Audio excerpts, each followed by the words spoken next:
The Lord will bless everybody in this room. But today we're going to work together. That means I need to feel at home. And at home, we respond. Amen, quelqu'un. We pull. Amen, quelqu'un. We receive. Amen, quelqu'un. We engage. Amen, quelqu'un. And we embrace. Amen, quelqu'un. So I want to make sure that we put back the atmosphere that needs to be set in this house. On va lire ce verset ensemble à voix haute comme une chorale. Est-ce qu'on est prêt? 3, 2, 1. Or, sans la foi, il est impossible de lui être agréable, car il faut que celui qui s'approche de Dieu croit que Dieu existe et qu'il est le rémunérateur de ceux qui le cherchent. Encore une fois. Or, sans la foi, il est impossible de lui être agréable. Encore une fois. Or, sans la foi, il est impossible de lui être agréable, car il faut que celui qui s'approche de Dieu croit que Dieu existe et qu'il est le rémunérateur de ceux qui le cherchent. Et on va aller maintenant à Romains 10, verset 13 à 18. Et je vais lire ça pour vous. Vous allez suivre, mais je vais le lire pour vous. Romains 10, verset 13 à 18. La Bible nous dit: quiconque invoquera le nom du Seigneur sera sauvé. Comment donc évoqueront-ils celui en qui ils n'ont pas cru? Et comment croiront-ils en celui dont ils n'ont pas entendu parler? Et comment en entendront-ils parler s'il n'y a pas personne qui prêche? Et comment y aura-t-il des prédicateurs s'ils ne sont pas envoyés? Selon qu'il est écrit qu'ils sont beaux les pieds de ceux qui annoncent la paix, de ceux qui annoncent de bonnes nouvelles. Mais tous n'ont pas obéi à la bonne nouvelle. Aussi Ésaïe dit-il: Seigneur, qui a cru à notre prédication? On va lire ce verset-là ensemble, verset 17. Ainsi, la foi vient de ce qu'on entend. Encore une fois. Ainsi, la foi vient de ce qu'on entend. Encore une fois. Ainsi, la foi vient de ce qu'on entend. Et ce qu'on entend vient de la parole de Christ. Mais je dis, n'ont-ils pas entendu? Au contraire, leur voix est allée par toute la terre et leur parole jusqu'aux extrémités du monde. Regarde ton voisin et dis-lui le titre du message ce matin. Donc on va dire le titre du message ce matin. I am the voice. Ok, encore une fois, on va le dire avec plus de conviction. I need more energy in the room. Regarde ton voisin et dis-lui: voisin, le titre du message ce matin. Dis: I am the voice. Maintenant, il faut le dire avec confiance, même si tu ne comprends pas ce que tu viens de dire, c'est correct, tu vas comprendre. Dis: I am the voice. Dis: je suis la voix. Amen, quelqu'un. Par la foi, est-ce qu'on peut acclamer le Seigneur et prendre place pour le message? Peuple de Dieu, une chose qu'il faut comprendre avec notre processus avec Dieu, ok, c'est qu'il est impossible de passer au travers d'un processus avec lui sans la foi. I'll make it very clear. I'm going to lay foundations to start this message. Il est impossible pour toi et moi d'être dans un processus avec Dieu et de penser passer au travers de ce processus sans qu'on ait la foi. Bien que c'est très élémentaire comme déclaration, c'est quand même la vérité. Si tu n'as pas la foi, tu ne peux pas marcher avec Dieu. Si tu n'as pas la foi, tu ne peux pas marcher avec Dieu. Il est impossible pour nous de marcher avec Dieu sans qu'on ait la foi. Si tu désires avancer avec Dieu, tu as besoin d'avoir la foi. Tu n'as pas besoin d'avoir une Bible, tu as besoin d'avoir la foi. Parce que dans le temps de la parole de Dieu, ceux et celles qui marchaient avec Dieu n'avaient pas de Bible. That means what they had was a belief system. Tu as besoin de la foi pour être en mesure de marcher avec Dieu. Amen, quelqu'un.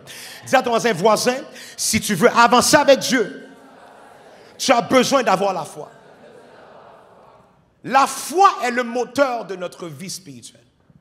Ce qui permet qu'on avance, qu'on roule, qu'on progresse, qu'on évolue avec Dieu. On a besoin d'avoir la foi. Et le jour que notre foi est affectée, c'est le jour que nous ne pouvons pas avancer. Et voilà pourquoi que le diable s'acharne constamment sur la foi du peuple de Dieu. Parce qu'il sait que la Bible nous dit: or, sans la foi, il est impossible de lui être agréable. Une chose à accepter par rapport à ce passage, c'est qu'il est possible d'être chrétien et ne pas être agréable à Dieu. I'll say that again. Il est possible d'être croyant, d'être chrétien, sans être agréable aux yeux de notre Dieu. Il est possible de servir Dieu et ne pas être agréable à Dieu. Il est possible de prier Dieu et ne pas être agréable à Dieu. On peut venir à l'église chaque dimanche et rester désagréable à notre Dieu. Ce n'est pas à cause que tu viens à l'église que ça veut dire que tu as la bonne posture de cœur, le bon niveau de foi, afin que ton Dieu soit agréable avec toi. Maintenant, quelle tragédie d'avoir des gens qui s'assemblent à chaque dimanche de manière religieuse sans avoir la foi. Et ils louent un Dieu qui bouge ses oreilles. Parce qu'à quoi ça sert de le louer sans avoir la foi? C'est comme louer ton artiste préféré. À quoi ça sert de venir se rassembler et penser que c'est assez? You need the faith. Because without faith, il est impossible de l'y être agréable. Est-ce qu'on me suit? Ce qui nous enseigne donc que la manière d'être agréable à notre Dieu, ce n'est pas dans le fait qu'on a le titre de chrétien, mais dans le fait qu'on a la foi d'un chrétien. Il y a beaucoup de personnes qui se rassemblent à chaque dimanche, 10h, midi, 13h, 14h, 16h, 18h, qui viennent avec leur titre de chrétien, sans avoir la foi d'un chrétien. Le titre de chrétien, sans avoir la foi d'un chrétien. À quel point c'est tragique de servir un Dieu qui est vivant. Servir un Dieu qui est tout-puissant. Mais qu'on vient de manière religieuse, on l'approche de manière religieuse. Voilà pourquoi la Bible nous dit, or sans la foi, il est impossible de l'être agréable. Car il faut que celui qui s'approche de Dieu croit que Dieu existe. Il faut que celui qui s'approche de lui croit que Dieu existe. Ce qui veut dire que ta proximité à Dieu ne garantit pas que tu crois en lui. Am I talking to somebody today? Le fait que tu es proche de Dieu ne veut pas dire que tu crois en lui. Le fait que tu es proche de ta Bible ne veut pas dire que tu crois en la Bible. Le fait que tu es proche de l'Église ne veut pas dire que tu crois en Dieu. Donc le fait que tu viens à l'Église ne garantit pas que tu crois en lui. Le fait que tu l'adores et que tu pries ne garantit pas que tu crois en lui. Combien de fois que tu as prié Dieu par rapport à un besoin et la même journée tu t'es plaint par rapport à ce besoin-là? Ça, c'est le son de quelqu'un qui est incrédule. C'est que tu es capable de prier Dieu et la même journée, tu te plains par rapport à ce que tu as prié pour. Si tu avais la foi, toute ta posture aurait changé après que tu as prié, sachant bel et bien que le Dieu que tu sers est un Dieu qui répond aux prières. Mais malheureusement, on aime dire qu'on prie sans croire à la prière qu'on fait. Sans croire en le Dieu qu'on prie. Est-ce qu'on est là? Voilà pourquoi que la Bible nous dit, il nous précise qu'il faut que celui qui s'approche de Dieu croit que Dieu existe. Parce que ça ne sert à rien que tu sois proche d'un Dieu que tu ne crois pas. Ça ne sert absolument à rien que tu sois près d'un Dieu que tu ne crois pas en lui. Et maintenant, dans le deuxième passage que j'ai lu dans l'introduction, s'il vous plaît, amenez le tableau si possible. Dans le deuxième passage que j'ai lu dans l'introduction, la Bible nous parle de ce qui peut aider quelqu'un à croire. Est-ce qu'on me suit? Dans Romains 10, versets 13 à 18, dans ce passage, la Bible nous parle de l'équation à succès pour que quelqu'un ait la foi qui donne accès au salut. Merci beaucoup. La foi qui donne accès au salut. On va make sure que le plus de gens voient. Donc, on va relire ce passage-là. Matter of fact, can I get another mic, please? Chief, va lire ce passage-là. Donne le micro à Chief of Staff. Oh, you have one? That's good. Read that for me, s'il te plaît. Romains 10, verset 13. On va faire 13 à 15, OK? All right, read it. Quiconque invoquera le nom du Seigneur sera sauvé. So, ici, on voit maintenant que la clé pour être sauvé, c'est il faut que tu invoques le nom du Seigneur. Est-ce qu'on est là? Donc, the top level is what we call salvation. Donc le salut. Quelqu'un est sauvé ici? That was a oui. Quelqu'un est sauvé ici vraiment? That figure. Donc le salut is the top one. Ça dit ensuite, quiconque invoquera le nom du Seigneur. Donc c'est invoquer Dieu qui nous donne accès au salut. Donc maintenant je mets invoquer ici. Ensuite, Chief. Comment donc invoqueront-ils celui en qui n'ont pas cru? Donc ici maintenant, on voit la chaîne que si tu veux invoquer Dieu, il faut que tu crois en lui. Est-ce qu'on est là? Donc ici, on parle de quoi? La foi. Que quelqu'un dit la foi. Ensuite. Et comment croiront-ils en celui dont ils n'ont pas entendu parler? C'est-à-dire ici, qu'est-ce qui permet à quelqu'un d'avoir la foi? Il faut que tu entendes quelque chose. Amen, quelqu'un? On va mettre ici le mot entendre. Quelqu'un dit entendre.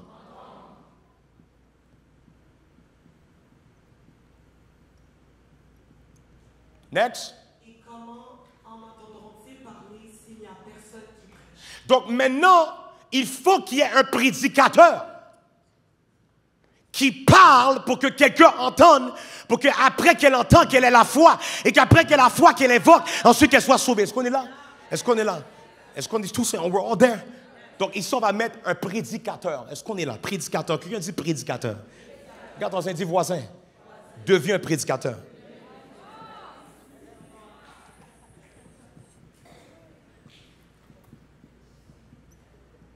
Jesus. Next one. Et comment y aura-t-il des prédicateurs s'ils ne sont pas envoyés? Donc, il faut que Dieu envoie un prédicateur pour que quelqu'un entende et qu'après la personne ait la foi et qu'après qu'elle ait la foi, elle évoque Dieu et qu'en évoquant Dieu, maintenant, elle soit sauvée. Est-ce qu'on me suit? Que quelqu'un dise envoyer.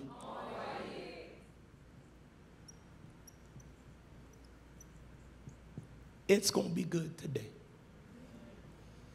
Romains 10, verset 13 à 15 nous révèle un mystère par rapport au salut et nous révèle le pourquoi qu'il y a autant de personnes qui ne sont pas sauvées. Parce qu'à quelque part, dans cette équation, il y a un bug. À quelque part, dans cette équation, il y a un problème. Il y a quelque chose qui ne marche pas. C'est que nous, on se focalise sur ici, le salut. Nous. Mais Dieu se focalise sur quoi? Les prédicateurs. It's going to make sense in a couple minutes. Nous, on met le focus sur le salut. Tandis que Dieu, dans sa parole, lorsqu'il décortique le problème, décortique l'équation, l'élément déclencheur pour permettre qu'on se rende au salut, c'est qu'il fallait qu'il envoie quelqu'un qui est un prédicateur. Est-ce qu'on est là? Ce qui me fait comprendre que tout découle d'une chose, les prédicateurs. Donc, s'il n'y a pas un peuple qui invoque Dieu, c'est parce qu'à quelque part, il manquait un prédicateur. S'il n'y a pas un peuple qui a la foi, c'est parce qu'à quelque part, il manquait un prédicateur. S'il n'y a pas un peuple qui se convertit, c'est parce qu'à quelque part, il manquait un prédicateur. Dis le prédicateur. Donc la question qui me travaille depuis vendredi soir est celle-ci. Où sont les prédicateurs? That's going to be a good TikTok, man. You better film that thing. Où sont les prédicateurs?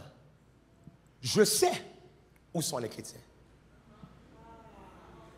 Je sais où sont les croyants. Je sais où sont les pasteurs. Je sais où sont les religieux. Je sais où sont les worship leaders. Mais ma question qui est dans mon esprit depuis vendredi, c'est où sont les prédicateurs? Parce que ta mère qui n'est pas sauvée, c'est parce qu'elle n'a pas encore rencontré un prédicateur. Elle a peut-être déjà vu une église. Elle a peut-être déjà rencontré un pasteur. Mais où sont les prédicateurs? Ton frère qui n'est pas encore sauvé, c'est parce qu'il n'a pas encore rencontré un prédicateur. Ton collègue qui n'est pas encore sauvé, c'est parce qu'à quelque part, tu as voulu être un collègue avant d'être un prédicateur. Où sont les prédicateurs? Où sont les prédicateurs? Je sais où sont les musiciens, mais où sont les prédicateurs? Où sont les prédicateurs? Où sont ceux et celles? Comme Ésaïe, j'entendais Dieu dire, qui enverrai-je? Qui marchera pour moi? Qui parlera pour moi? Qui prêchera pour moi? Où sont les prédicateurs? Ceux et celles qui ne vont pas chercher à se faire comprendre, mais ceux et celles qui vont chercher à se faire entendre. Où sont les prédicateurs? Ceux et celles qui ne vont pas chercher à être populaires, mais ceux qui vont chercher à être remplis du Saint-Esprit et spirituel. Où sont les prédicateurs? Je ne parle pas de ceux et celles que lorsqu'ils prêchent, on se sent flatté. Je parle de ceux et celles que lorsqu'ils prêchent, tu sens que tu dois faire un turnaround dans ta vie. Tout le monde connaît l'émission The Voice. Est-ce qu'on connaît ça? J'aime bien cette histoire parce que ça nous parle, ça nous montre un phénomène qui est majeur. C'est que littéralement, les coachs qui sont là sont de dos. Et ils attendent d'entendre en fait une voix qui va faire en sorte qu'ils vont dire, je dois me tourner pour cette voix-là. Je ne parle pas de des prédicateurs que lorsque tu regardes, tu te sens bien. Je te parle des prédicateurs que lorsque tu entends leur voix, tu te tournes de bord, tu dis, hey, qui a élevé sa voix? Qui a parlé? Qui a dit ça? Qui a élevé sa voix? Qui a prêché? Je parle des prédicateurs que lorsqu'ils parlent, tu n'as pas le choix de porter attention à ce qui sort de leur bouche. Où sont les prédicateurs? Ceux qui sont capables de provoquer la personne qui partait loin à se retourner de bord et aller vers Dieu. Où sont les prédicateurs? This is our biggest issue now. C'est qu'on a plein de chrétiens, mais peu de prédicateurs. On a plein de sauvés, mais peu de prédicateurs. On a plein de gens qui invoquent Dieu, mais peu de prédicateurs. On a plein de gens qui ont la foi, mais peu de prédicateurs. On a plein de gens qui entendent le message à chaque dimanche, mais peu de prédicateurs. Parce que qu'est-ce qui provoque tout ça? C'est que Dieu envoie des prédicateurs. Est-ce qu'on me suit? Et voilà que j'ai été un peu plus loin dans ce passage-là, parce que le verset 17 va nous dire quelque chose qu'on connaît tous comme verset. La Bible nous dit, ainsi la foi vient de ce qu'on entend, et ce qu'on entend vient de la parole de Christ. Tout le monde connaît ce passage-là. Et des fois, on arrête juste là. Mais le verset 18 révèle quelque chose d'extraordinaire, Jean. La Bible dit dans le verset 18, mais je dis, n'ont-ils pas entendu? Au contraire, leur voix est allée par toute la terre et leur parole jusqu'aux extrémités du monde. La Bible nous dit que leur voix est allée par toute la terre, dit toute la terre. Et voilà que j'ai compris quelque chose. Ce n'est pas eux qui ont été par toute la terre. Ça ne dit pas que c'est eux qui ont parcouru toute la terre. Mais la Bible nous dit que c'est leur voix qui est allée par toute la terre. Et ensuite, ça continue en disant, et leur parole jusqu'aux extrémités du monde. I wish there was a generation that would understand the power of an echo. Où est-ce que tu dis quelque chose et ça va plus loin que la personne qui l'entend?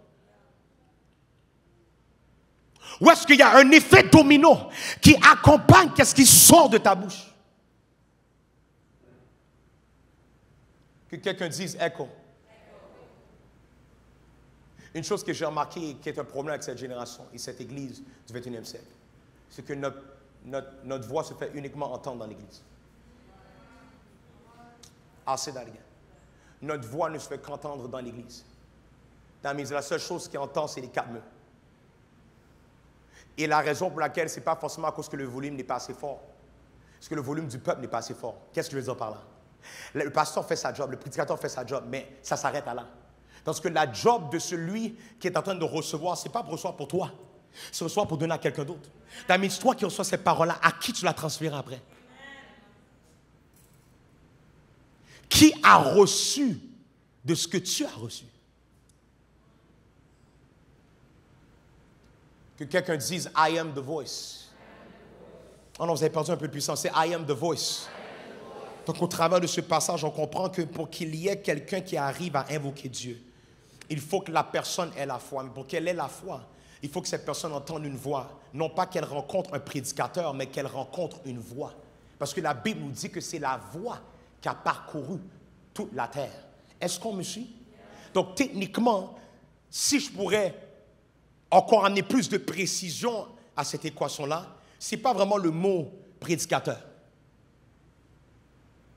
Le mot ici qui est correct, c'est le mot une voix.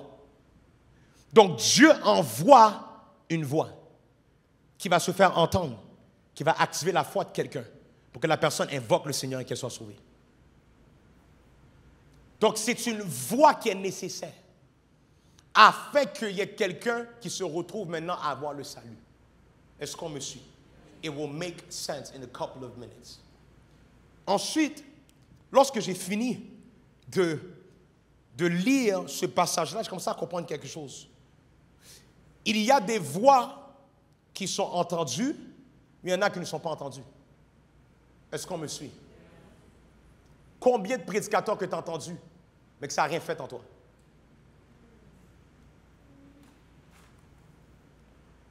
Que tu as passé au travers, tu as vu un message, it didn't do nothing to you. It didn't provoke anything. Ça n'a pas amené un changement, ça n'a pas provoqué rien. Tu as été là, tu as entendu, and nothing changed. Et j'ai compris quelque chose, il y a des voix qui se font entendre, il y en a d'autres qui ne se font pas entendre. En fait, il y a des voix qui se font entendre, il y en a d'autres qui sont ignorées. Et une des choses que j'ai compris, c'est que tu peux être un prédicateur sans avoir une voix. I'm laying foundations. You can be a preacher without having a voice. Now, when I talk about voice, I'm not talking about your voice. I'm talking about the voice of God that is heard in your voice. Now, il y a plein de personnes that when they preach, babe, we hear them but not God. This is why ça ne monte pas à la foi à invoquer et à avoir un salut. But what provokes salvation, c'est que tu dois entendre la voix de Dieu dans la voix de l'homme. Tu parles, mais l'esprit de la personne n'entend rien. Tu prêches, mais l'esprit de la personne n'entend rien. Tu exhortes, mais l'esprit de la personne n'entend rien. Pourquoi? Parce que tu es un prédicateur qui communique bien, mais qui n'a pas de voix dans le monde de l'esprit. That means in the spiritual realm, you are unheard of. Tu as des followers qui entendent ta voix dans le monde naturel, mais il n'y a aucun de tes followers qui reçoit réellement quelque chose de la part de Dieu. Parce que sa voix n'est pas dans ta voix. Le problème majeur maintenant, c'est qu'on a plein de prédicateurs, mais pas de voix.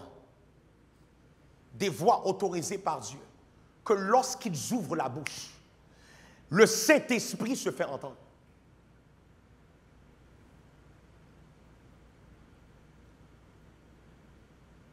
We're lacking voices in this era. Parce qu'on pense qu'être une voix, c'est avoir un micro. On pense qu'être une voix, c'est avoir une église. Qu'être une voix, c'est être un pasteur. Ça dit qu'il envoie des voix, pas des pasteurs, pas des apôtres, pas des prophètes. Il envoie des voix. Voices that can capture the attention of the lost souls. Ton appel n'a pas besoin d'un bon prédicateur. Ton appel n'a pas besoin d'un bon communicateur. Mais ce dont tu as besoin, c'est que tes oreilles entrent en contact avec la voix que Dieu a formée pour toi. I'll say that again. There's some people right now that the reason why they can't enter into their call and their destiny is because they encountered preachers. And the issue is you don't need preachers for your destiny and your call. You need to encounter voices. And there's voices that God called, trained, formed, and pruned for your destiny. Maintenant, quelle tragédie de constamment rencontrer plein de voix, mais pas la voix que Dieu a établie pour toi. You know why you say that I'm your pastor? Because the voice I carry is touching you. It provokes you. It challenges you. C'est pas à cause que je sonne bien. Ce qui veut dire que littéralement, il y a des voix, maintenant pense à tous ceux et celles that are supposed to get to know God and Jesus, mais à cause que tu gardes ta bouche fermée, they don't have access to their destiny, parce que tu es la voix qui est censée créer une voie pour eux de marcher maintenant dans le droit chemin. Que quelqu'un dise, I am the voice. Il y a des prédicateurs, mais il y a également des voix. Et c'est une chose que j'ai commencé à comprendre. It's not the same thing. There's preachers and there's voices. Il y a des prédicateurs et il y a des voix. Maintenant, pour encore mieux saisir le tout, allons lire l'histoire de Samuel. 1 Samuel 3, verset 1 à 7. J'aime ça quand il n'y a pas de musique, c'est bien. 1 Samuel 3, verset 1 à 7.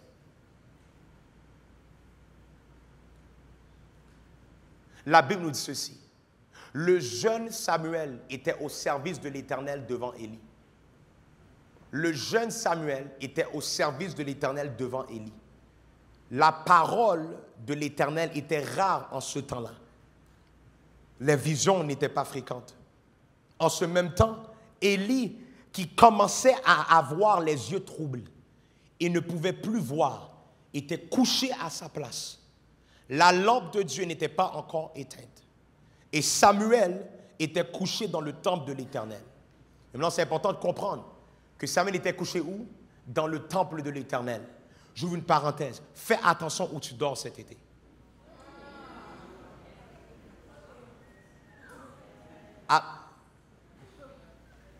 I promise you.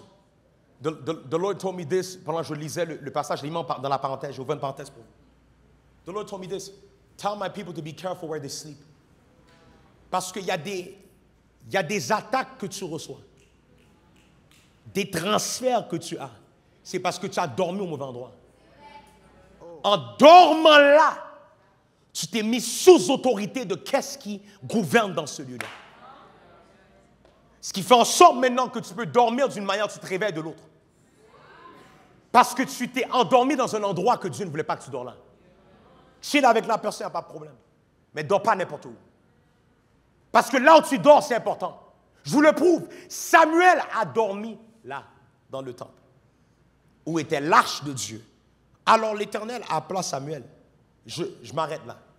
Il dormait là, dans le temple de Dieu. Et le verset ensuite, alors l'Éternel appela Samuel. Il y a des endroits que Dieu ne peut pas t'appeler parce que tu dors là. Maintenant, allons-y dans le monde spirituel. Tu t'es endormi dans un certain état, pas dans le monde naturel. You're resting in a certain level of flesh. You're resting in a certain level of rebellion. Ce qui fait en sorte that God can't call you because you're resting there. Tu restes confortable là, dans ce niveau-là. Ça dit ici que c'est alors ensuite que l'Éternel appela Samuel. C'est-à-dire que où est-ce que tu es peut amener à ce que Dieu ne peut pas t'appeler si tu es là. So the spaces and places qui empêchent l'appel de Dieu sur ta vie de se concrétiser. Je ferme la parenthèse. Ça dit, alors l'Éternel appela Samuel. I'll break that like it's going to be a breaking bad today. We're going to break down the word of God. Okay, it's going to be good. Alors l'Éternel appela Samuel. Il répondit, me voici. Et il courut vers Élie et dit, me voici car tu m'as appelé. Élie répondit, je n'ai point appelé. Retourne te coucher. Il alla se coucher. L'Éternel appela de nouveau Samuel. Et Samuel se leva, alla vers Élie et dit, me voici, car tu m'as appelé. Et Élie répondit, je n'ai point appelé mon fils. Retourne te coucher. Verset 7. Samuel ne connaissait pas encore l'Éternel. Et la parole de l'Éternel ne lui avait pas encore été révélée. Je m'arrête juste ici. C'est drôle, parce que dans le verset 1, ça dit, le jeune Samuel était au service de l'Éternel devant Élie. Dans le dernier verset qu'on vient lire, ça dit, Samuel ne connaissait pas encore l'Éternel. Ce qui me prouve que tu peux servir Dieu sans connaître Dieu. And open up. Est-ce qu'on est là? That means literally, la Bible nous dit que Samuel servait l'Éternel. 7 versets plus tard, Samuel ne connaissait pas encore l'Éternel. Samuel était au service de l'Éternel sans connaître Dieu. Combien de fois qu'on sert Dieu sans le connaître? On fait qu'est-ce qu'on fait sans le connaître? On est au service de Dieu sans connaître le Dieu qu'on sert. Samuel était au service de l'Éternel. Mais le verset 7 nous dit qu'il ne connaissait pas encore l'Éternel. Voilà pourquoi que c'est important de toujours prioriser la connexion avec Dieu avant la connexion avec le ministère.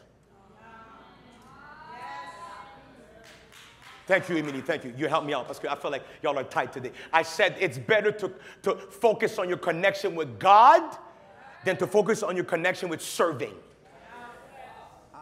Parce qu'une des choses que le service peut faire, c'est te manipuler à croire que tu connais Dieu. Parce que tu sers tellement bien que tu connais Dieu. Samuel servait l'Éternel. Mais la Bible nous dit sans le connaître. Quelle tragédie de servir Dieu. Être archbishop, diaconesse du diaconat. Tu as tellement de titres à l'église qu'on t'appelle juste général. Because you got so many titles. But the issue is, you can serve God without knowing Him. Samuel servait l'Éternel sans le connaître. C'est pas à cause que tu sers Dieu que tu connais Dieu, oui. Je vais être très clair avec toi. Est-ce qu'à cause que tu travailles à Apple, tu connais Steve Jobs? Tu connais le créateur de Apple? À cause que tu travailles pour Apple? It means nothing. Tu es juste quelqu'un qui est là, qui est capable d'aider à avancer l'affaire. Donc imagine, you could still be used to bring... Wow. You could still be used pour avancer le royaume de Dieu sans connaître le Dieu que tu sers. C'est grave. God can still use you pour que son royaume avance sans que tu le connais. Donc, tu ne peux jamais être à l'aise du fait que, au moins, tu sais, je vois que les choses avancent, depuis que, tu sais, ça avance, tu as vu comment que... Ça ne veut rien dire. Ça ne veut rien dire.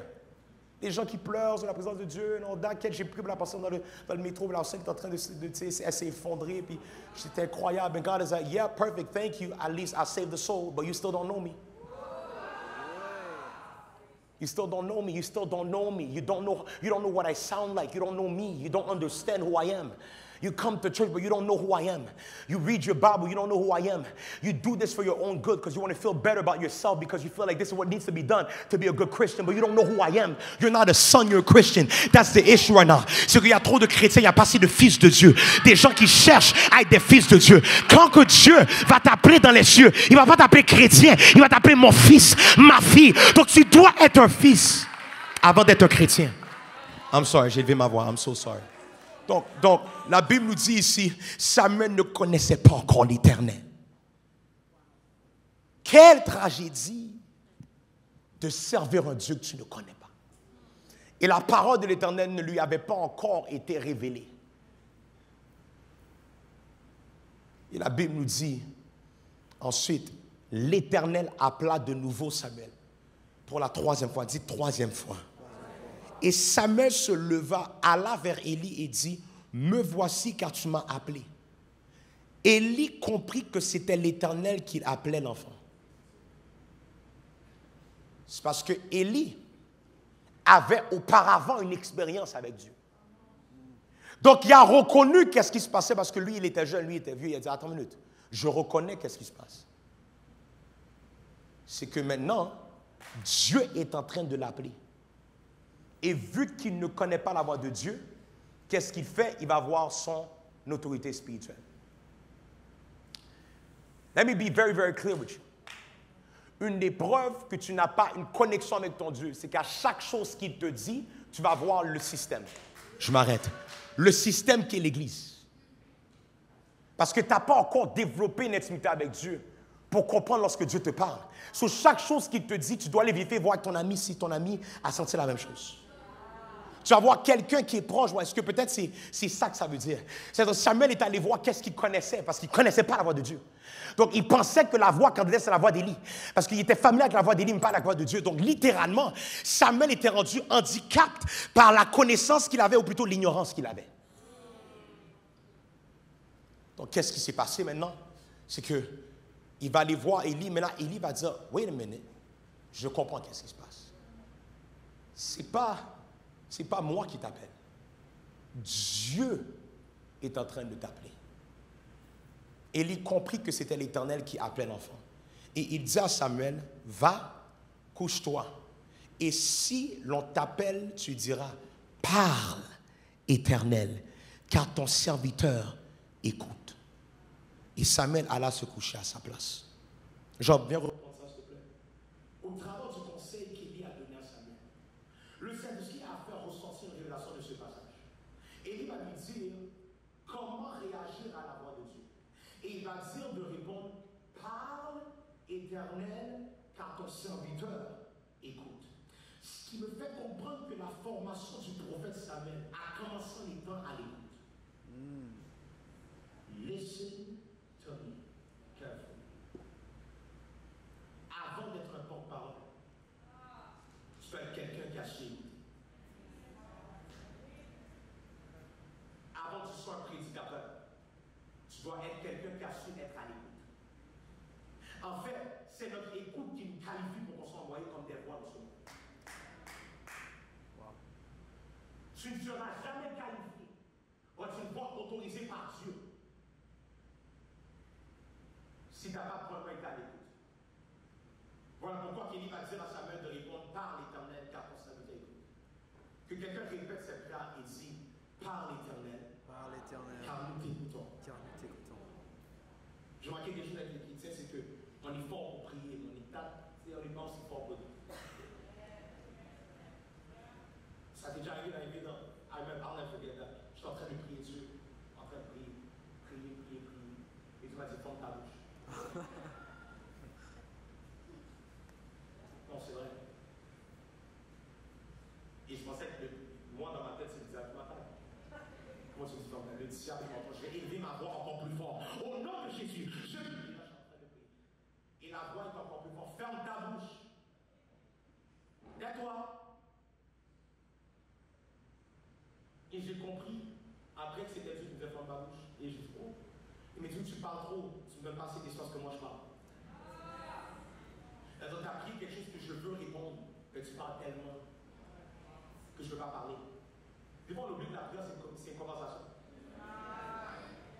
On oublie que la prière est un vaisseau pour communiquer entre Dieu et son Fils. Et lorsque Adam a pris the first time, it was to create a conversation with God. Mais maintenant, le problème, c'est que we forget that part. That when we pray, God can respond. So, j'ai remarqué que beaucoup de personnes veulent être des porte-paroles sans prendre le temps d'être des gens qui sont à l'écoute de Dieu avant tout. L'Éternel vint, dans le verset 10, il se présenta et il appela comme les autres femmes. Samuel, Samuel. Et Samuel répondit, parle car ton serviteur écoute. Alors l'Éternel dit à Samuel, voici je vais faire en Israël une chose qui étourdira les oreilles de quiconque entendra. En ce jour, j'accomplirai sur Élie tout ce que j'ai prononcé contre sa maison. Je commencerai et j'achèverai. Je lui ai déclaré que je veux punir sa maison et perpétuité à cause du crime dont il a connaissance et par lequel ses fils se sont rendus méprisables sans qu'il les ait réprimés. C'est pourquoi je jure à la maison d'Élie que jamais le crime de la maison d'Élie ne sera expié, ni par des sacrifices, ni par des offrandes. Comprenez ceci, Samuel est un fils spirituel qui est soumis à son autorité. Dieu lui parle de tout ce qu'il va faire et comment il va détruire la maison de son autorité. Kidanema, ok? Kidanema. Il dormait où? Il servait qui? Élie. Là, Dieu lui parle. Imaginez-vous l'enfant, parce que la Bible dit que c'est un enfant. L'enfant Samuel qui entend Dieu lui dire ça. Imaginez-vous d'entendre la voix de Dieu qui te dit, je vais tuer tous ceux et celles qui sont connectés. Can you imagine this? Ok, des fois on lit la Bible, on comprend que c'est vrai, ils sont à l'aise. Il est en train d'entendre Dieu qui dit, il va détruire tout ce qui est connecté à lui. Ensuite, la Bible dit, Samuel resta couché jusqu'au matin. I'm pretty sure. Samuel resta couché jusqu'au matin, puis il ouvrit les portes de la maison de l'Éternel. Samuel craignait de raconter la vision à Élie. Obviously. Mais Élie appela Samuel et dit, Samuel mon fils. Et on dit, le voici. Élie dit, quelle est la parole que tu as adressée à l'Éternel? Ne me cache rien. Que Dieu te traite dans toute sa rigueur si tu me caches quelque chose de tout ce qu'il t'a dit. La Samuel fait face maintenant. Elle veut que tu as entendu la voix de Dieu. Et maintenant tu dois être la voix. Ah. Dieu t'a parlé. Et maintenant, tu dois être celui qui est le vaisseau par lequel Dieu se parle. Et la Bible nous dit, Samuel lui raconta tout sans lui rien cacher. Et il dit, c'est l'Éternel qu'il fasse ce qui lui semblera bon. Now watch this. Verset 19. Samuel grandissait. Je m'arrête ici. La croissance vient seulement lorsque tu obéis. Le seul moment que la Bible dit que Samuel a grandi, c'est après qu'il a obéi qu'est-ce que Dieu l'a dit faire. Parce que la manière de croître, la manière de prendre des grades en Christ, c'est pas l'air des titres, c'est en obéissant. Surtout lorsque c'est compliqué à obéir. C'est la même que Dieu veut voir est-ce que tu es capable d'obéir. Donc Samuel grandissait, l'Éternel était avec lui. Et il ne laissa tomber à terre aucune de ses paroles. Que Dieu nous fasse grâce lorsque Dieu nous parle. Qu'on ne laisse pas tomber aucune de ses paroles par terre. Amen quelqu'un. Amen quelqu'un. Tout Israël depuis Dan jusqu'à Béer-Sheba ont connu que Samuel était établi prophète de l'Éternel. L'Éternel continuait à apparaître dans Silo car l'Éternel se révéla à Samuel dans Silo par la parole de l'Éternel. Maintenant regardez ce que la Bible nous dit dans le prochain chapitre, le verset 1 du chapitre 4. Samuel transmettait à tout Israël la parole que l'Éternel lui adressait. Samuel transmettait à tout Israël la parole que l'Éternel lui adressait. Ce qui me fait comprendre que l'objectif de la rencontre que Samuel avait avec la voix de Dieu n'était pas uniquement pour que Samuel entende Dieu, mais pour que Samuel devienne une voix. C'est-à-dire que la seule manière que Dieu pouvait l'utiliser comme une voix dans sa génération, dans son temps, il fallait qu'il rencontre la voix premièrement. Est-ce qu'on me suit? Here's my message. Cette génération a fait de la voix de Dieu une voix qui est là pour nous donner des confirmations. We made of the voice of God une voix qui est là pour nous donner confirmation. On a fait de la voix de Dieu une voix qui est là pour nous donner des paroles prophétiques.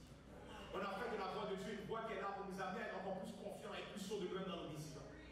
Mais lorsque je regarde l'histoire de Samuel, je réalise que la raison pour laquelle Dieu s'est fait entendre, c'était dans l'objectif qu'il devienne un vaisseau au travers duquel la voix de Dieu se fasse entendre. Donc l'objectif qui était derrière le fait qu'il s'est fait entendre, c'était pour que Samuel devienne une voix à son tour, pour que les gens entendent. Maintenant la Bible nous dit, Élie qui commençait à avoir les yeux troubles et ne pouvait plus voir, était couché à sa place. La lampe de Dieu n'était pas encore éteinte et Samuel était couché dans le temple de l'Éternel où était l'arche de Dieu. Ok, je m'arrête ici. Like I said, I want to break down the words ça pour comprendre la parole de Dieu. Est-ce qu'on a le message jusqu'à présent? Yes. Ce qu'il faut comprendre avec cette histoire, c'est qu'on est en train de lire par rapport à une transition. Ici, on vient voir Élie qui commençait à avoir les yeux troubles et ne pouvait plus voir, il était couché à sa place. La lampe de Dieu n'était pas encore éteinte. On parle d'une transition qui est là. Ce n'est pas une histoire normale, mais on se retrouve au milieu d'une transition. Que quelqu'un dise transition. Il y avait un homme qui était le prêtre, son nom était Élie. Élie était en position d'autorité, mais le rôle que cet homme a commis, c'est qu'il va montrer son favoritisme envers ses enfants. Ses deux fils. Ses fils Ophni et Phiné vont faire un crime. Et Élie va garder sa bouche fermée. Le problème n'était pas leur acte, mais plutôt le fait que leur père, le prêtre Élie, a refusé de les corriger. Est-ce qu'on me suit?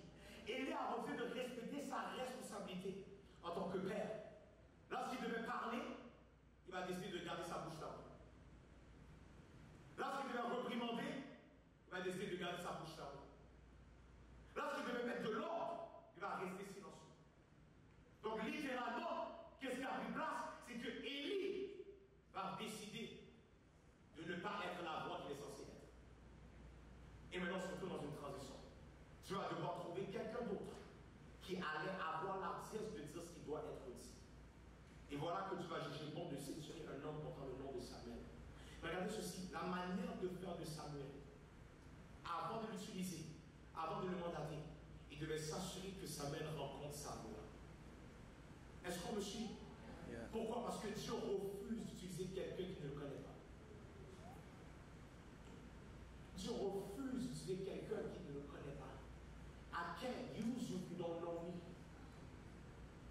Donc Dieu devait s'assurer que Samuel apprenne à entendre sa voix, afin qu'il devienne une voix de confiance qui peut parler pour nous. Et voici le problème avec cette génération. On veut entendre la voix de Dieu, mais on n'est pas prêt à devenir une voix pour Dieu.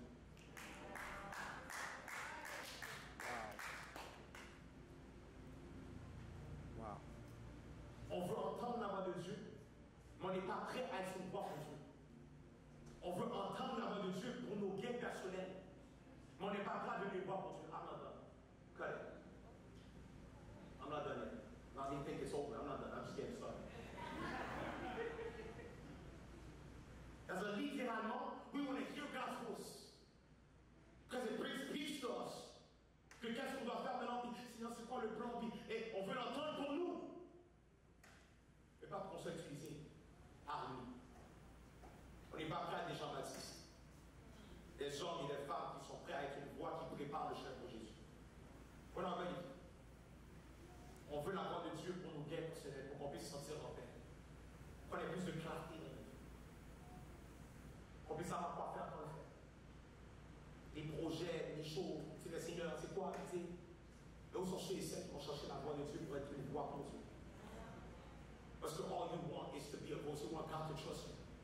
But God is looking at you and says, you know what, my son, my daughter, I will trust you to carry my voice. Parce que lorsque tu parles, we hear you. Voici le témoignage de Jean, verset 19, dans le Jean chapitre 1, ça dit, lorsque les Juifs envoyèrent de Jérusalem des sacrificateurs et des Lévites pour lui demander, toi, qui es-tu? Il déclara, et ne le nie à point, il déclara qu'il n'était pas le Christ. Et ils lui demandèrent, quoi donc, es-tu Élie? Et il dit, je ne le suis point. Es-tu le prophète? Et il répondit non. Ils lui dirent alors, qui es-tu? Afin que nous donnions une réponse à ceux qui nous ont envoyés. Que dis-tu de toi-même? Regardez sa réponse. Moi, dit-il, je suis la voix. Je suis la voix de celui qui crie dans le désert. Jean-Baptiste ne s'est pas présenté comme l'homme de Dieu, comme un prophète, comme un disciple. Mais il a dit, je suis la voix. Jean ne voulait pas être celui qui opère des miracles. Jean ne voulait pas celui qui disait par le politique accurate. Jean ne voulait pas celui qui chasse les démons. Mais Jean avait un seul désir, il voulait être la voix. He said, I am the voice. I am the voice. Je suis la voix qui crie dans le désert. Et la Bible nous dit dans Matthieu 11, que Jésus va dire, je veux le dire en vérité, parmi ceux qui sont nés de femmes, il n'y en a point paru de plus grand que Jean-Baptiste. You know why? Because John the Baptist was the only one that was ready to be humble enough to just be a voice.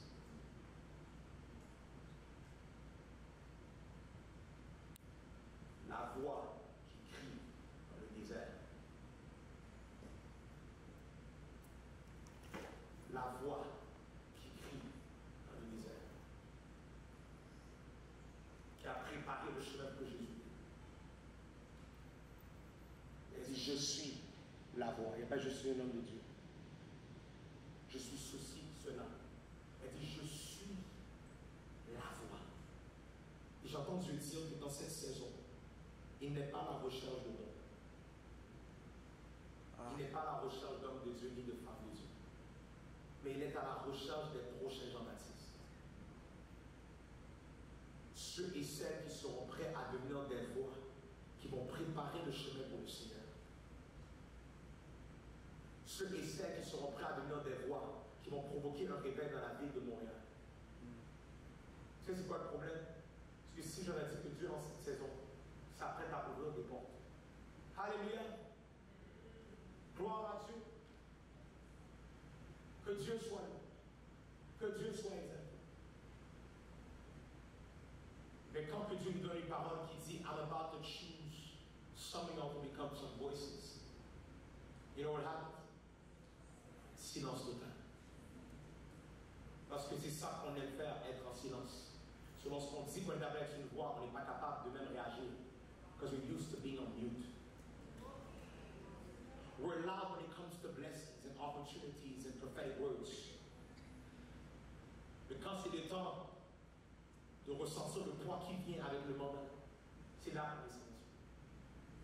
On n'aime pas ça être ceux que Dieu choisit pour être les voix. It's too much pressure. Comme si que cette pression-là devait juste être sur le pasteur. It's too much pressure. Comme si cette pression-là devait juste être sur les gens qui sont sur la chaîne. I came to your level today que tu comprennes. It's all of us that are called to be voices.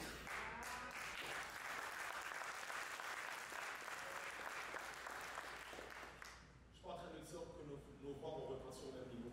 On n'a pas les mêmes mandats. Par contre, tout le monde est censé être une voix que Dieu peut utiliser pour que le monde entende quelque chose qui amène à ce qu'ils aient la foi et qu'ils puissent invoquer le Seigneur, qu'ils puissent avoir le salut. Cette génération a peur d'être la voix. Parce que quand c'est une voix pour Dieu, tu n'es pas la voix pour le peuple. Tu n'es pas la voix pour les gens. Ce qui fait en sorte que you couldn't care less what they think. Mais le problème, c'est qu'il y a trop de personnes qu'ils ne peuvent pas être la voix parce qu'ils carent trop des autres voix. Une des choses qu'il faut comprendre avec le fait d'être appelé comme étant une voix, c'est que tu es dépendant d'une seule voix, la voix de Dieu. That means if you're my friend and I can't hear God through your voice, I'll chill with you. But I ain't gonna listen to you. I'm not gonna listen to none of what you say. Because if you're my colleague, if God's voice is not heard without that voice, don't talk to me. We can work together, but don't tell me what the Lord says. Quelqu'un qui est appelé à une voix, fais attention à ce qu'il y a dans ses oreilles. Est-ce qu'on est là? Parce que you're careful de qui parle, à qui tu prêtes l'oreille. Parce qu'une des choses qui peut contaminer ta voix, c'est tes oreilles. On va voir qu'une des choses que Dieu doit faire, lorsqu'il appelle quelqu'un à être une voix, you know what happens? He needs to strike them blind. Prochain passage, s'il vous plaît. Watch this. Il y a l'histoire ici de quelqu'un qui s'appelle Saul, qui est bon. Saul qui ne pensait qu'à menacer et à tuer les disciples du Seigneur, se rendit chez le grand prêtre et lui demanda des lettres de recommandation pour les synagogues de Damas. Ces lettres autorisaient, s'il trouvait là-bas des hommes ou des femmes qui suivaient la voie du Seigneur, à les arrêter et à les amener à Jérusalem. Ensuite, il se dirigeait donc vers Damas et approchait déjà de cette ville quand soudain il fut environné d'une lumière éclatante qui venait du ciel. Il tomba à terre et entendit une voix qui lui disait « Saul, Saul, je m'arrête ici. » Si vous remarquez, la Bible nous dit que Saul était quelqu'un qu'il prenait plaisir à tuer ceux qui suivent le Seigneur. Il était un meurtrier des enfants de Dieu, un meurtrier des serviteurs de Dieu. Si c'était quelqu'un qui servait Dieu, il te targetait pour te tuer. C'était ça sa job. Un peu comme le gouvernement du Québec. Parce que qu'est-ce qu'ils veulent faire, c'est de targeter ceux et celles qui servent Dieu. You don't want to hear the truth today. What's wrong with you? Preach. Vous n'avez pas vu les lois qui sont de venir présentement? Empêcher les hommes de Dieu, les femmes de Dieu, les prédicateurs de prêcher la Bible. If we're not careful, il y a des lois qui vont venir pendant que nous on est ici en train de laisser. Il y a des lois qui vont s'établir, qui vont maintenant nous empêcher de prêcher l'évangile. Je ferme la parenthèse. Saul était ça. Quelqu'un qui avait comme but de tuer tous ceux et celles qui étaient en train de suivre la voie de Dieu. Tous ceux et celles qui savent Dieu. Et la Bible dit que pendant qu'il est en train de chercher justement à aller prendre sa lettre, il donnait le droit de tuer les enfants de Dieu. La Bible dit qu'il va y avoir une lumière éclatante qui venait du ciel, qui va l'environner. Et la Bible dit qu'il tomba à terre et entendit une voix qui lui disait « Saul, Saul ». Dans 1 Samuel 3, l'Éternel va dire « Samuel, Samuel ». Maintenant, dans Acte 9, verset 4, l'Éternel va dire « Saul, Saul ». Dans 1 Samuel 3, on est dans une transition au niveau de l'autorité du peuple d'Israël. Maintenant, dans Acte chapitre 9, on est dans une transition de la vie de Saul. Le peuple de Dieu, chaque grosse transition commence avec Dieu qui va appeler quelqu'un de vous. Wow. Wow. Dans l'optique de capter l'attention de la personne. Lorsque Dieu se répète, c'est parce qu'il y a une urgence. Lorsque Dieu se répète, c'est parce qu'il cherche à intervenir. Voilà pourquoi que dans Genèse 22, lorsqu'Abraham allait chez Isaac, alors l'ange il donnait la place des cieux, il dit Abraham, Abraham. Encore une fois, Dieu qui appelle quelqu'un de vous. Voilà pourquoi que lorsque Jésus est intervenu dans la prière pour sauver les disciples, la Bible dit dans Luc 22, verset 31 et 32, le Seigneur dit Simon, Simon, Satan vous a réclamé pour vous. Vous criez comme le froid, mais j'ai prié pour toi. Chaque fois qu'il y a une double énonciation, ça part d'une intervention divine de la part de Dieu. Every time that God calls a name twice, c'est qu'il veut intervenir. Sors, sors. Et une voix se fit entendre du ciel. Il tomba à terre et entendit une voix qui lui disait Saul, Saul, pourquoi me persécutes-tu? Qui es-tu, Seigneur? Demanda-t-il. Et la voix reprit Je suis moi, Jésus, que tu persécutes. Mais relève-toi, entre dans la ville et là on te dira ce que tu dois faire. Ses compagnons de voyage restèrent figés sur place, muets de sueur. Ils entendaient bien la voix, mais ne voyaient personne. Jesus. Ils entendaient bien la voix, mais ne voyaient personne. Ça parle un peu de caractéristiques de la voix de Dieu. Une des choses qui vient avec la voix de Dieu, c'est que tu peux t'entendre, on ne te voit pas. Donc si tu cherches à être haut en vue, c'est pas normal. When you are a voice of God, when you are a voice that God uses for His kingdom, you got to seek to be heard more than seen. C'était une voix qu'on entendait, mais il ne voyait rien. Et après avoir entendu la voix, la Bible dit dans verset 8, Saul se releva de terre. Mais il avait beau ouvrir les yeux, il ne voyait plus. Il fallut le prendre par la main pour le conduire à Damas. Donc Saul était un homme qui était confiant, un homme qui avait de l'artiste, un homme qui n'avait pas peur de personne ni quoi que ce soit. Dieu va vouloir faire de lui un vaisseau. Dieu va vouloir faire de lui une voix qui allait avoir un impact au-delà de son temps. Mais la manière de faire de lui une voix, la manière de faire de lui un vaisseau, il va probablement commencer par le rendre malheur. Parce qu'une des premières choses que Dieu doit faire avec celui ou celle qu'il veut utiliser pour sa gloire, il doit le rendre insensible à ce qu'il voit afin qu'il augmente sa sensibilité à la voix. Ah, c'est là bien. Il doit le rendre insensible à ce qu'il voit afin qu'il augmente sa sensibilité à la voix. So, une des choses qui arrive avec quelqu'un qui t'appelle une voix, God will strike you blind. Donc, une des manières de savoir que God wants to use you to become a voice for His kingdom, He will strike you blind. Suddenly, you're not going to see clearly. Soudainement, il y aura beaucoup de confusion. La Bible dit en verset 9, et Paul resta aveugle pendant 3 jours et ne mangea ni ne but. J'explique ça.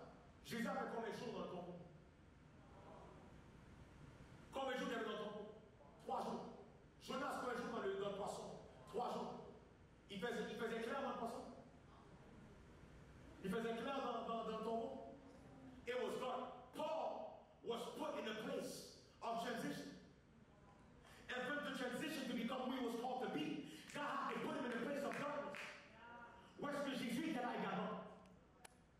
So il devait le mettre dans un endroit où est-ce qu'il ne voit pas clair. Où est-ce qu'il n'y a pas de clarté. Il fait sombre.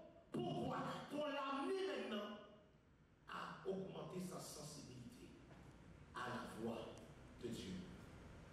Verset 10. Or, à Damas vivait un disciple nommé Ananias. Le Seigneur lui est apparu dans une vision. Il lui dit Ananias. Oui, Seigneur, répondit-il.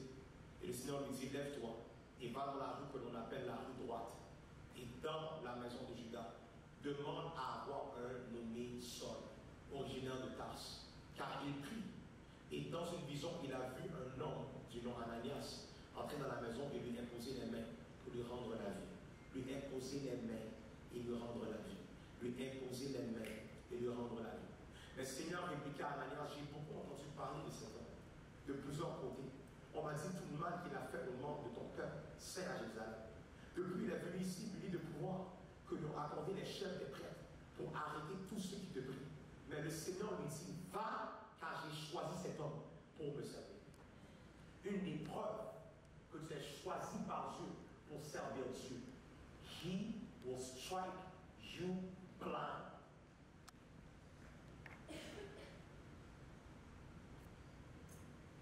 Ceux et celles qui se disent, mais je ne comprends pas comment on va faire. I don't understand what's going on, c'est pas clair. Je ne sais pas qu'est-ce qui se passe. Un des signes que la main de Dieu est en train de mettre sur toi, c'est qu'il manque de clarté. C'est comme si tu fais tout. Tu as un plan de marche, ça ne marche pas. Tu as des objectifs, ça ne marche pas. Tu avances, tu es comme non, mais je pense ça, puis tiens, je pense ça le plan. Every single time, there's something that disrupts the plan. You can't see clear. Le Seigneur va dire, va car j'ai choisi cet homme pour me servir.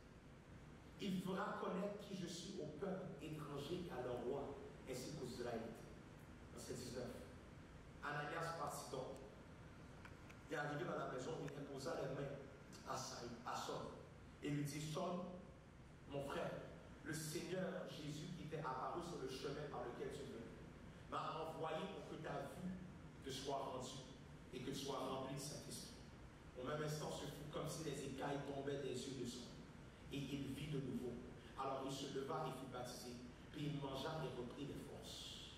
Vous voyez ça? Let me tell you this. Être sous la mauvaise autorité, être sous la mauvaise impulsion des mains, you know what it does? It keeps you blind.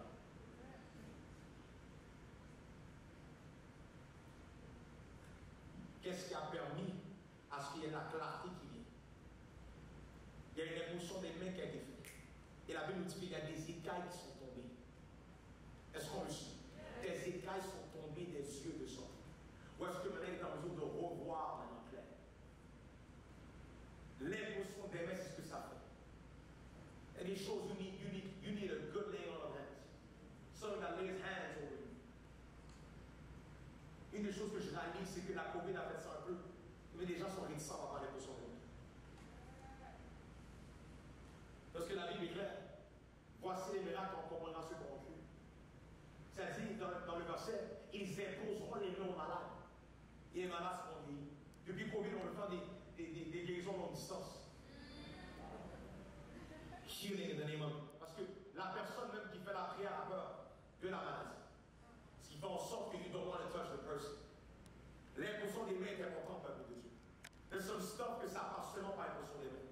Saul, la seule manière qu'il a repris la vie, c'est à cause qu'il y a quelqu'un qui a posé les mains sur lui. Est-ce qu'on est là? So voilà pourquoi que you have to understand quelles sont les mains qui sont loin pour toi. You have to understand what are the hands that are anointed for you. J'ai pas dit de prendre l'imposition des mains dans les mains de tout le monde. That's what I'm saying. But there are specific hands that when it's laid over you, it changes everything. Est-ce qu'on est là?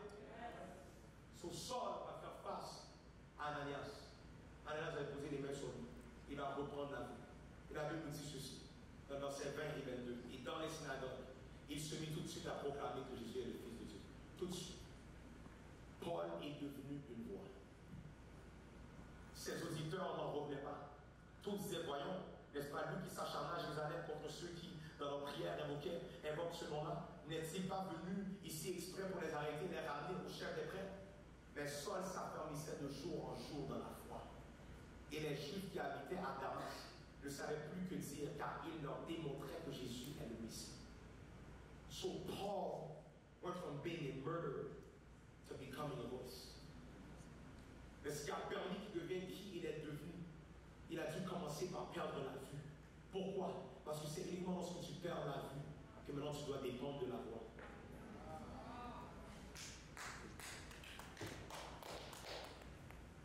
Are you getting this? Yes. It's only when you lose sight that now you have to depend on the voice. That's when now you got to depend on the voice. Because you can't see clear anymore. You can't see clear. So, est-ce que ça se pourrait que qu'est-ce qui affecte ta vision, c'est pas le diable, mais c'est Dieu? Dieu permet qu'il manque de clarté dans cette saison. Parce qu'il veut que tu augmentes dans ta connaissance de sa voix.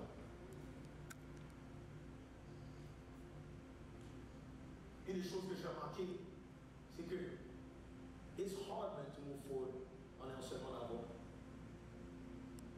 It's tough. Imagine. Et en plus de ça, c'est que très souvent, qu'est-ce qui se passe, c'est que quand que quelqu'un a les yeux sont bandés, tu cherches pour la voix. Parce que tu sais que I can't move forward without a voice. I need a voice to move forward. I need a voice to move forward. Mais ça demande de la patience.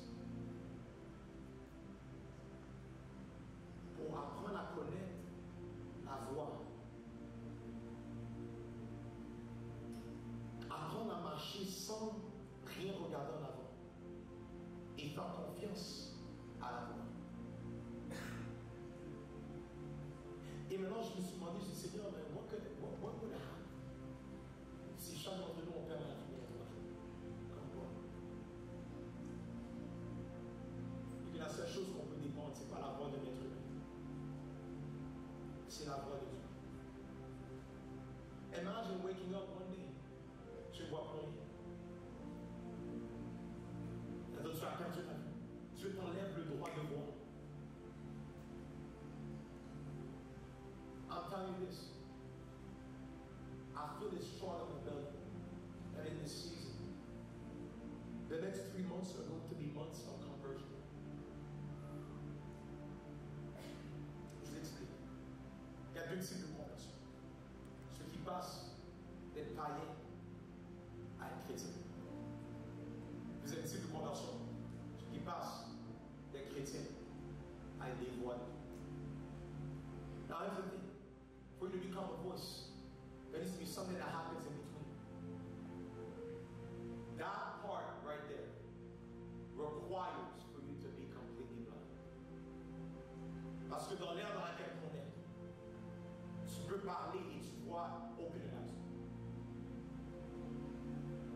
Tu peux dire quelque chose et tu vois aucune réaction, mais ça a l'air de rien. Mais dans le monde, il y a plein d'activités qui est là. Il y a un écho qui est là. Mais si tu es tellement concerné par qu'est-ce que tu vois, ça se peut que non, ça t'intimide et que ça garde ta bouche. Il y a beaucoup de personnes qui se mettent dans cette église. Que Dieu est en train de t'appeler à devenir une voix. You gotta become a voice. Where God can trust you. But He can't trust you the way you are right now. Il faut qu'il y ait une conversion en toi. He wants to convert you. He wants to make of you a voice where He can trust you to carry His voice. Mais c'est une décision. Amis, c'est tellement une belle opportunité d'évangélisation cet été. Vous avez vu so many things happen. Tellement d'affaires, tellement de barbecue, tellement de sorties, tellement d'histoires. And what if I would tell you que tu as la chance d'être une voix cet été? What if I would tell you that you have a choice, actually a chance and a choice to make? Parce que tu dis, Seigneur, if ever you want me to become a voice of the barbecue, I'm available.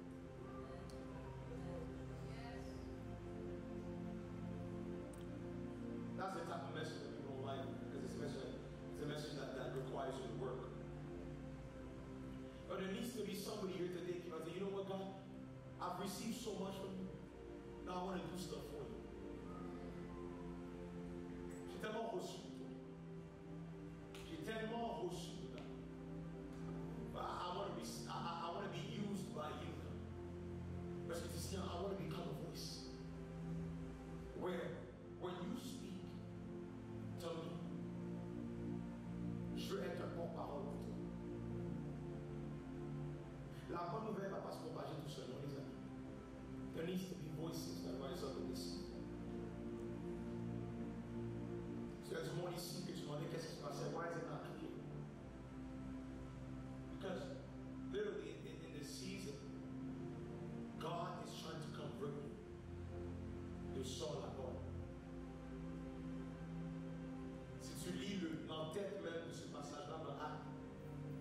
leur tête, c'est la conversion de ça. So we literally just read about the conversion of the man. Ma prière, c'est que l'Église se restabilise et qu'ils deviennent tous des voix, des gens baptisés, des gens que Dieu va voir faire confiance. Ce message-là n'est pas un message pour t'exciter, c'est un message pour te responsabiliser. And you need these type of messages.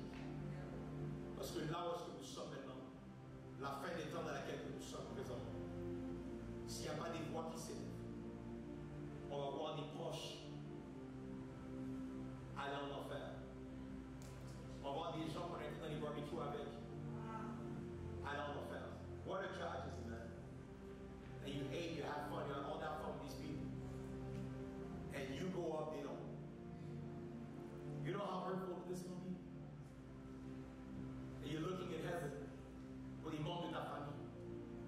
Et toi, tu n'as pas pu être une voix pour les autres. We're so selfish, man. We're such a selfish generation that don't know how to think further than not knowing. Guys, we have to become voices that God can use, that God can speak through. Not only speak to, but speak through us.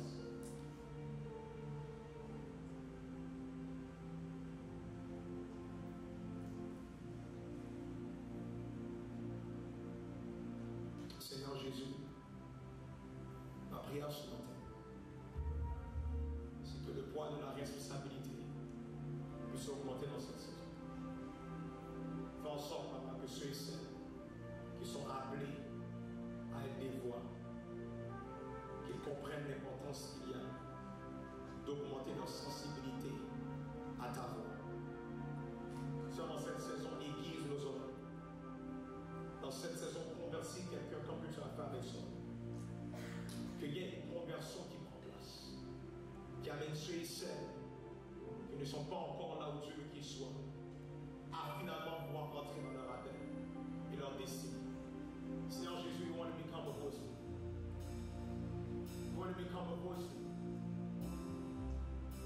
Lord God, we want to become a voice. Seigneur Jésus, notre prière, c'est qu'on puisse devenir une voix pour toi. Seigneur, je sais à quel point que l'ennemi voudrait nous évangéliser à croire qu'on n'est pas assez bon pour ça. Seigneur, tu as pris un meurtrier et tu l'as converti. Lord God, I know you could do anything with us. Et tu l'as fait des choses qui étaient un meurtrier. Et tu l'as fait devenir une voix que jusqu'à aujourd'hui on reçoit de cette voix. Il a écrit la grande majorité du Nouveau Testament. Il a été une voix qui a été autorisée par Dieu. Seigneur Jésus, you know what you've done with him. Won't you please do it with us?